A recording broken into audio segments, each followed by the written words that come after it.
नमस्कार, BTV news के इस बुलेटिन में आपका स्वागत है। सबसे पहले आइए एक नजर डालते हैं आज की कुछ खास खबरों पर।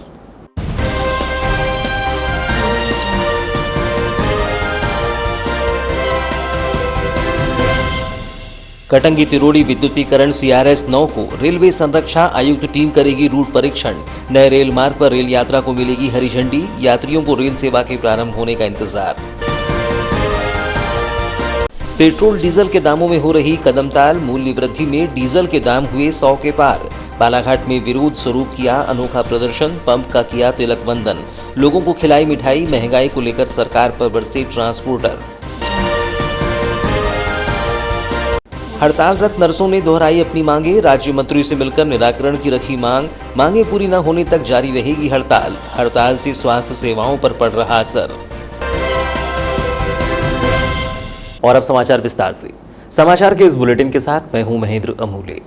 कटंगी तिरोड़ी नए रेल मार्ग पर अब सवारी गाड़ियों के प्रारंभ होने के आसार हैं। 9 जुलाई को इस रूट का इलेक्ट्रिफिकेशन CRS होने जा रहा है। रेलवे सेफ्टी कमीशन एवं तकनीकी स्टाफ द्वारा रेल मार्ग का परीक्षण कर CRS पूर्ण किया जाएगा, जिसके बाद ओके रिपोर्ट आने पर सवारी गाड़ी चलनी प्रारंभ हो सकेगी। कोविड संक्रमण की वजह से लगातार दूसरे वर्ष रेल सेवाओं पर गहरा असर पड़ा है। पहले पूरी तरह ट्रेनों के पहिए जाम थे, बाद में श्रमिक स्पेशल और फिर उसके बाद स्पेशल यात्री ट्रेनों का परिचालन प्रारंभ किया गया। वर्तमान में स्पेशल ट्रेनें सीमित संख्या में अलग अलग रेल रूट पर दौड़ रही हैं, लेकिन ब्रॉडगेज परियोजना में जबलपुर बालाघाट के बीच तथा कटंगी बालाघाट गोंदिया के बीच यात्री गाड़ी प्रारंभ नहीं हो सकी है। यात्रियों को इन सवारी गाड़ियों के चलने का बेसब्री से इंतजार है। बालाघाट के रेल इतिहास में नए रेल मार्ग के रूप में कटंगी तिरोड़ी के बीच रूट तैयार हो चुका है और इसमें तकनीकी परीक्षण भी हो चुका है। 9 जुलाई को रेल संरक्षा आयुक्त कोलकाता CRS द्वारा रेल मार्ग के विद्युतीकरण का परीक्षण किया जाएगा और रिपोर्ट तैयार की जाएगी, जिसके बाद बालाघाट जिले को एक अतिरिक्त रेल रूट तैयार मिलेगा और सवारी गाड़ी प्रारंभ होने के बाद जिले के यात्रियों को सुविधाएं मिलनी प्रारंभ होगी। फिलहाल यात्री गाड़ियों का परिचालन प्रारंभ होने के आसार हैं और इसमें कटंगी तिरोड़ी होते हुए तुमसर, नागपुर और लंबी दूरी की यात्रा के लिए रेल मार्ग काफी फायदेमंद होगा। यात्रियों में इस रेल मार्ग के बनने को लेकर काफी हर्ष है। अब इंतजार है तो बस इस रूट पर सवारी गाड़ियों के प्रारंभ होने का। राज्य के अंतिम छोर बालाघाट जिले में पेट्रोलियम पदार्थों की मूल्य वृद्धि कहर बनकर टूट रही है। पेट्रोल के 100 के आंकड़े को छूने के बाद अब डीजल भी 100 क्लब में शामिल हो गया। जैसे ही रविवार को डीजल के दामों में 100 का अलार्म बजा तो आम आदमी और ट्रांसपोर्टरों का गुस्सा भी 7वें आसमान पर था। पहली बार ऐसा नजारा देखा गया। अकल्पनीय विरोध प्रदर्शन था, जिसमें पूजा की थाली और तिलक वंदन और मुंह मीठा सब कुछ हुआ, जो सरकार की नीतियों की आलोचना थी। लगातार हो रही मूल्य वृद्धि ने आम आदमी की कमर तोड़कर रख दी है। महंगाई चरम पर है, वहीं पेट्रोलियम पदार्थों के दाम भी लगातार आसमान छू रहे हैं। प्रदेश के अंतिम छोर के जिले बालाघाट में अब बेतहाशा पेट्रोलियम पदार्थों के दामों में आग लगी हुई है। यहां बीते कुछ महीनों में पेट्रोल ने 100 का आंकड़ा पार किया था, वहीं अब डीजल भी पेट्रोल की बराबरी करने में कहीं पीछे नहीं है और 4 जून को डीजल की ये हसरत भी पूरी हुई और शतक क्लब में डीजल भी शामिल हो गया। अब इस मूल्य वृद्धि से माल भाड़ा और यात्री किराए पर अधिक बोझ पड़ेगा। पेट्रोल और डीजल के दामों में बेतहाशा वृद्धि हो रही है। दोनों ही ईंधन ने लंबी छलांग लगाई है। बालाघाट जिले में इसका सर्वाधिक असर साफ तौर पर देखा जा सकता है। अमूमन ट्रांसपोर्टिंग की वजह से हर जिले में पेट्रोलियम पदार्थों के दामों में अंतर तो आता है। बालाघाट जिला अंतिम छोर पर है, इसलिए यहाँ इसका असर कुछ अधिक है। एक दिन पूर्व ही लांजी तहसील में डीजल के दामों में बड़ा उछाल आकर आंकड़ा 100 के पार हुआ। वहीं अब बालाघाट जिले में भी समान कीमतों के साथ डीजल ने 100 की संख्या को छू लिया। बीते वर्ष की बात की जाए तो पेट्रोल के दाम 90 रुपये प्रति लीटर के आसपास थे, वहीं डीजल 78 रुपये लीटर मिल रहा था। लेकिन 6 माह में पेट्रोल और डीजल के दामों में करीब 20 रुपये 20 पैसे की बढ़ोतरी के साथ 2 जुलाई को पेट्रोल के दाम 110 रुपये प्रति लीटर और डीजल के दाम 99 से आगे पहुंचे और 4 जुलाई को ये संख्या भी बढ़कर 100 के पार हो गई। ईंधन की कीमतों का संबंध सीधे तौर पर यातायात से जुड़ा हुआ है। बस मालिक पहले ही बढ़ी हुई डीजल की कीमतों को लेकर यात्री किराया बढ़ाने की फिराक में है, जबकि दूसरी ओर ट्रांसपोर्टिंग पर भी इसका गहरा असर होगा। माल ढुलाई और ट्रांसपोर्टेशन में आवश्यक सामग्री और खाद्य पदार्थों की आपूर्ति, इसके साथ ही जरूरी सामान जैसे कपड़ा, गृह निर्माण की सामग्री, परचून और सभी कुछ बाहरी राज्यों तथा महानगरों से संबंध रखता है और इसे मंगवाने के लिए ट्रांसपोर्टेशन चार्ज भी अब डीजल के दामों में बढ़ोतरी के साथ बढ़ता चला जाएगा, जिसका सीधा असर लोगों पर पड़ेगा। उन्हें स्थानीय स्तर पर भी वस्तुएं बढ़ी हुई कीमतों पर मिलेगी। बालाघाट में पेट्रोलियम पदार्थों के दाम अन्य जिलों की अपेक्षा काफी अधिक हैं। इन बढ़े हुए दामों से आमजन के साथ ही व्यापारियों में सरकार के प्रति नाराजगी भी है। इसी गुस्से का इजहार डीजल का मूल्य 100 के पार होने पर देखने को मिला। ट्रांसपोर्टरों के साथ आम लोग पंप पर तिलक की थाली और माला लेकर पहुंचे। पहले पंप का तिलक वंदन किया और फिर उसे फूल माला पहनाई गई। यह अनोखा विरोध था जिसमें गुस्सा भी था और सरकारों को कड़ा संदेश भी। ट्रांसपोर्ट एसोसिएशन ने मूल्य वृद्धि की वजह से आर्थिक तबाही आने की बात कहते हुए इसे जीएसटी के दायरे में लाने की बात कही। साथ ही केंद्र सरकार पर तंज कसते हुए कहा कि हमारे अच्छे दिन आ गए हैं, सरकार बुरे दिन लौटा दे। ट्रांसपोर्ट एसोसिएशन जिलाध्यक्ष पूरन सिंह भाटिया ने कहा कि व्यापारी और आम आदमी आज गर्त में जा रहा है, परेशानी में जीवन जी रहा है। ईंधन पदार्थों को जीएसटी में लाना चाहिए। डीजल और पेट्रोल की बढ़ती कीमतों से आज हमारा ट्रांसपोर्ट व्यवसाय पूरा गर्त में जा रहा है। डीजल और पेट्रोल की कीमतों के कारण गाड़ी मालिक अपनी गाड़ियों की किस्तें नहीं पटा पा रहा, अपने परिवार का उनका बजट बिगाड़ रहा है। पूरे परिवार में परेशानी का जीवन जी रहे हैं लोग। इस डीजल के रेट को जीएसटी में लाना चाहिए और रेट कम करना चाहिए, तभी हमारे हिंदुस्तान के ट्रक व्यवसायों को जीवन दान मिलेगा, अन्यथा वो सब बेरोजगार हो जाएंगे। गवर्नमेंट अगर रेट कम नहीं करती तो ट्रांसपोर्ट एसोसिएशन द्वारा क्या कुछ आगे के कदम उठाए जाएंगे? अगर रेट कम नहीं करती है तो कई लोग तो आत्महत्या करेंगे, जैसे किसान लोग करते थे, और ट्रांसपोर्ट व्यवसाय भी बंद होगा। और इसके लिए हम सब मिलकर बहुत बड़ा आंदोलन भी करेंगे और हड़ताल भी करेंगे, पूरे देश में हड़ताल होगी। ट्रांसपोर्ट एसोसिएशन उपाध्यक्ष अविनाश ठाकुर ने कहा कि सपने में नहीं सोचा गया था कि पंप की मशीनों में कभी आंकड़ा तिहाई के पार होगा। प्रधानमंत्री को लेकर उन्होंने कहा कि इतिहास पुरुष देश का यश बढ़ा रहे हैं, आर्थिक रूप से सब तबाह होने जा रहे हैं। पेट्रोल पंप अब सरकारों के लिए डायरेक्ट टैक्स कलेक्शन सेंटर बनकर रह गए हैं। आज भारत के इतिहास में पहली बार डीजल ने अपना शतक पूरा किया है। भारत के लोगों ने जिंदगी में सपने में नहीं सोचे थे कि ये पेट्रोल पंप की जो मशीन है इसमें दहाई का आंकड़ा से तिहाई का आंकड़ा भी हो सकता है। आज हमारे भारत के यशस्वी प्रधानमंत्री नरेंद्र मोदी जी के कर कमलों के द्वारा भारत के लोगों को ये दिन भी देखना पड़ रहा है। ये मीटर में कीमत नहीं बढ़ रही है, ये हमारे प्रधानमंत्री जी का यश बढ़ रहा है। वही उनका बीजेपी के नेताओं ने कहे थे कि ये हमारे इतिहास पुरुष हैं। अब उनको जब इतिहास पुरुष का दर्जा दिया गया है तो इतिहास नया नया रच रहे हैं। जिंदगी में कभी डीजल पेट्रोल से शतक नहीं हुआ तो वो भी आज पूरा हो गया है। तो उसकी खुशी में, शतक पूरा होने की खुशी में कि देश के लोगों की कमर टूट रही है, महंगाई की मार अब लोगों को झेलना मुश्किल हो गया है, शतक पूरा होने की खुशी में आज हम लोगों ने माला पहनाए हैं, मिठाई बांटे हैं। तो ये पूरा हमारे मोदी जी जो चाहते हैं वो हो रहा है और लोगों की कमर टूट रही है। महंगाई की मार से जनता का जीना दुश्वार हो गया है, इसलिए आज हम लोगों ने प्रदर्शन किया। बढ़ती महंगाई को देखते हुए क्या असर पड़ रहा है? बिजनेस आज हमारी ट्रांसपोर्ट लाइन पूरी बर्बाद होने पर आ चुकी है। डीजल एक ऐसी वस्तु है जिससे हर आम आदमी का लेना देना जिंदगी में रहता है। आज चाहे किसान अपने खेतों में जुताई कर रहा है, उसका जुताई करना मुश्किल हो गया है, ट्रैक्टरों के रेट बढ़ गए हैं। आज हर आदमी जो खा रहा है, पी रहा है, पहन रहा है, उड़ रहा है, मकान बना रहा है, हर सामान ट्रकों से परिवहन होता है। आज हमारी ट्रक इंडस्ट्री टोटल बर्बाद हो चुकी है। ट्रकों की किस्तें निकालना मुश्किल हो गया है। लेकिन मोदी जी के कान में जू नहीं रेंग रही है। उन्होंने पहले कहे थे कि क्रूड ऑयल सस्ता हो रहा है तो मैं एक्साइज ड्यूटी लगा रहा हूँ, जैसे जैसे क्रूड ऑयल महंगा होगा हम एक्साइज ड्यूटी घटाएंगे।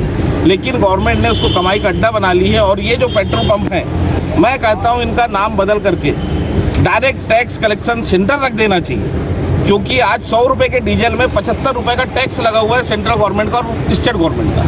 हर आदमी रोज यहाँ आ रहा है, डायरेक्ट टैक्स पटा करके जा रहा है। ये सिर्फ टैक्स कलेक्शन सेंटर बन के रह गए हैं। 100 रुपये के डीजल में 75 रुपये का टैक्स गवर्नमेंट हमसे ले रही है। बढ़ते पेट्रोल डीजल के दाम से दूसरी सामग्री में भी असर पड़ रहा है। हर चीज़ के दाम बढ़ रहे हैं। आज लोगों का जीना मुश्किल हो गया है। लोगों के घरों का बजट बिगड़ चुका है। मध्यम वर्ग आज की तारीख में हिंदुस्तान में सबसे ज़्यादा टैक्स मध्यम वर्ग और व्यापारी भरता है और उनको किसी प्रकार की कोई सुविधा गवर्नमेंट की तरफ से नहीं मिल रही। महंगाई की भड़क रही इस आग में राशन, किराना, तेल के दाम भी अछूते नहीं हैं। एक दिन पूर्व ही तेल कंपनियों ने घरेलू रसोई गैस के दामों में 25 रुपये की बढ़ोतरी कर दी है, जिससे घरेलू बजट गड़बड़ा गया है।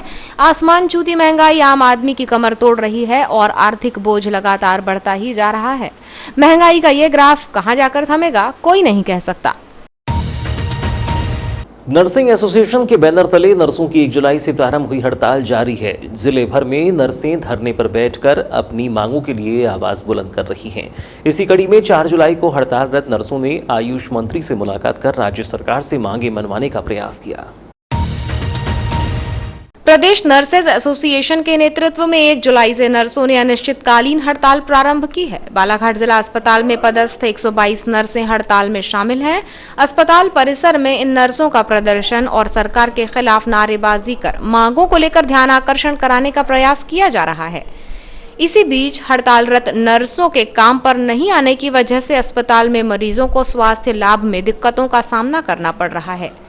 चिकित्सा तंत्र की सेवाएं लड़खड़ा गई हैं।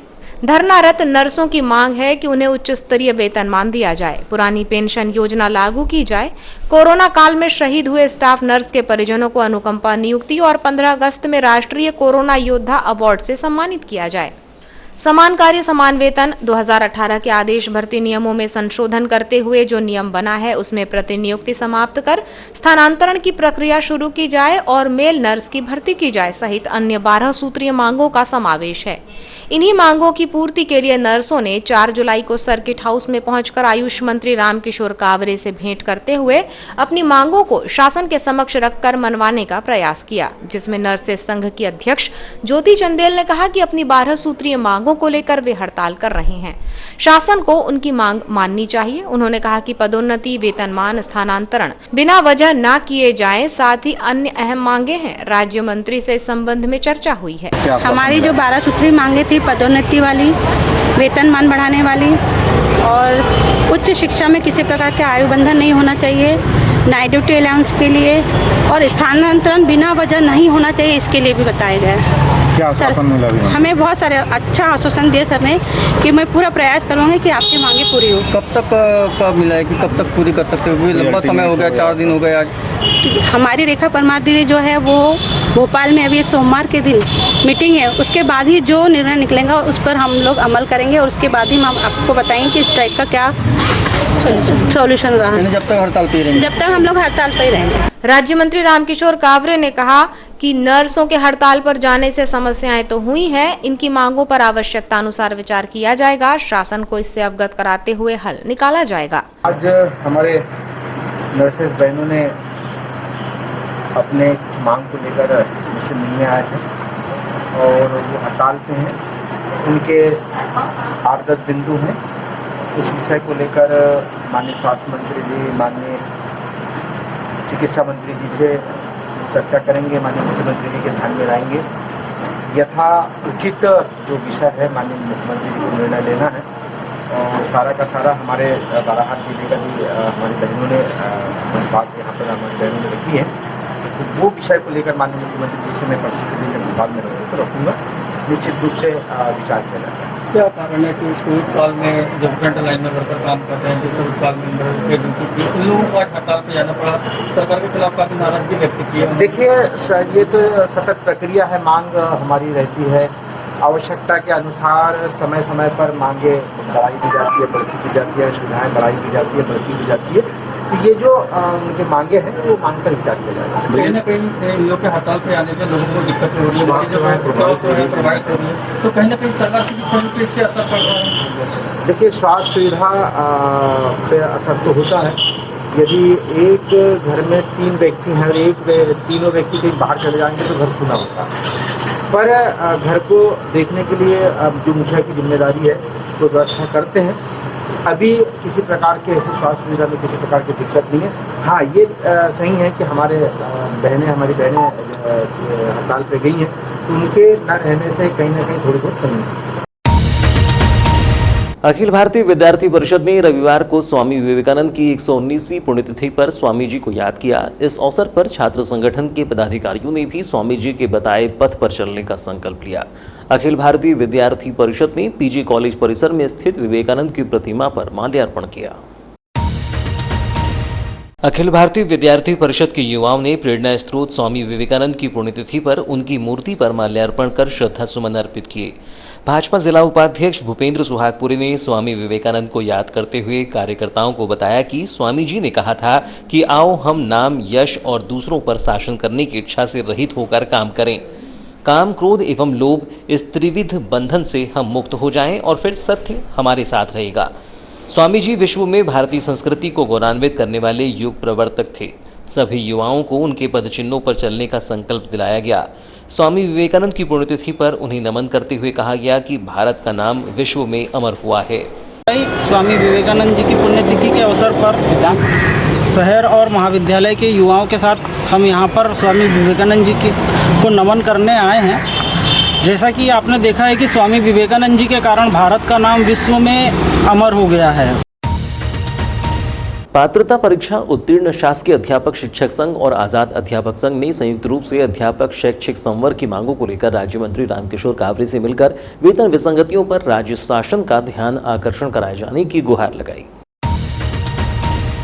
शिक्षकों ने राज्य मंत्री से मिलकर सौंपे गए ज्ञापन में बताया कि शैक्षिक संवर्ग की समस्याओं का निराकरण किया जाए, जिसमें वर्ष 2006 व उसके बाद में नियुक्त अध्यापक शैक्षिक संवर्ग की क्रमोन्नति हटाने, 2 वर्ष से रुकी दोनों वेतन वृद्धि व महंगाई भत्ता भी नियत दिनांक से दिए जाने, नियुक्त अध्यापक शैक्षिक संवर्ग को जुलाई 2018 से दिसंबर के मध्य क्रमोन्नति पश्चात 7वां वेतनमान दिए जाने, 6वें वेतनमान की विसंगति की समस्या को दूर किए जाने तथा अध्यापकों के स्थानांतरण से रोक हटाए जाने, इन प्रमुख मांगों के निराकरण की अपेक्षा जताई गई।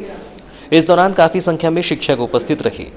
अध्यापक संघ उपाध्यक्ष गजानन पटले ने बताया कि 2006 के शिक्षकों को पदोन्नति आदेश नहीं मिले हैं। क्रमोन्नति और पदोन्नति की व्याख्या को समझा नहीं जा रहा है, जिससे शासन को नुकसान हो रहा है। आज हमारा पूरे मध्य प्रदेश में पात्रता परीक्षा शिक्षक संघ एवं आज़ाद शिक्षक संघ, जिनकी प्रांत अध्यक्ष बहना शिल्पी सिवान के नेतृत्व में मध्य प्रदेश के समस्त विकासखंड एवं जिलों में आज ज्ञापन कार्यक्रम है और आज हमारा ज्ञापन का कार्यक्रम।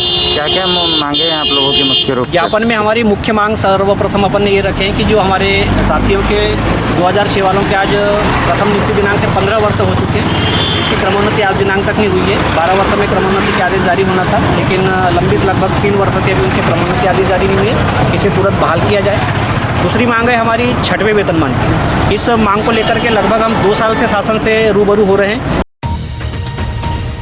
तो ये थी अब तक की खबरें। नई खबरों के साथ एक बार फिर हम हाजिर होंगे। तब तक के लिए दीजिए इजाज़त। नमस्कार।